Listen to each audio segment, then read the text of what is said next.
2025ನೇ ವರ್ಷ world cancer day ಅಂತ ನಾವು ಆಚರಿಸ್ತೀವಿ. ಇದು ಎವ್ರಿ ಇಯರ್ ಆಚರಿಸ್ತೀವಿ. ಇದು ಯೂಶ್ವಲಾಗಿ WHO ಇಂದನೇ ಇದು ಆಲ್ ಓವರ್ ದ ವರ್ಲ್ಡ್ ಮಾಡ್ತಾರೆ ಇದನ್ನ. ಏನು ಸೊ ಯೂಶ್ವಲಿ ಏನಕ್ಕೆ ಮಾಡ್ತೀವಿ ಇದು ಅಂದರೆ ಕ್ಯಾನ್ಸರ್ ಬಗ್ಗೆ ಒಂದು ಅವೇರ್ನೆಸ್ ಥರ ಕ್ರಿಯೇಟ್ ಮಾಡೋಕ್ಕೆ. ಯಾರ್ಯಾರಿಗೆ ಕ್ಯಾನ್ಸರ್ ಬಗ್ಗೆ ಗೊತ್ತಿಲ್ಲ, ಅದರದ್ದು ಕಷ್ಟಗಳಾಗಲಿ, ಅದರದ್ದು ಟ್ರೀಟ್ಮೆಂಟ್ ಬಗ್ಗೆ ಗೊತ್ತಿಲ್ಲ ಅಂಥವ್ರಿಗೆ ಒಂದು ಅವೇರ್ನೆಸ್ ಥರ ಮೂಡಿಸಿ ಬೇರೆ ಬೇರೆ NGOs ಎಲ್ಲ ಸೇರ್ಕೊಂಡು ಮಾಡೋ ಥರದ್ದು ಒಂದು ಕ್ಯಾನ್ಸರ್ ಅವೇರ್ನೆಸ್ ಪ್ರೋಗ್ರಾಮ್ ಇರುತ್ತೆ.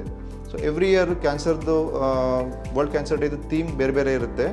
ಈ ಸರ್ತಿ ಇರೋ ಥೀಮಲ್ಲಿ ಯುನೈಟೆಡ್ ಬೈ ಯುನಿಕ್ ಅಂತ, ಅಂದರೆ each patient is a unique patient for us, each cancer is unique.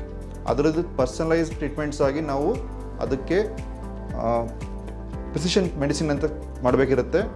ಅದ್ರ ಎಕ್ಸಾಕ್ಟಾಗಿ ಆ ಕ್ಯಾನ್ಸರ್ಗೋಸ್ಕರ ಒಂದು ಬೇರೆ ಮೆಡಿಸಿನ್ ಮಾಡಿ, ಬೇರೆ ಸರ್ಜರಿ ಮಾಡಿ, ಅದಕ್ಕೆ ಟ್ರೀಟ್ಮೆಂಟ್ ಮಾಡಿ ಕ್ಯೂರ್ ಮಾಡೋ ಥರ ಇರುತ್ತೆ.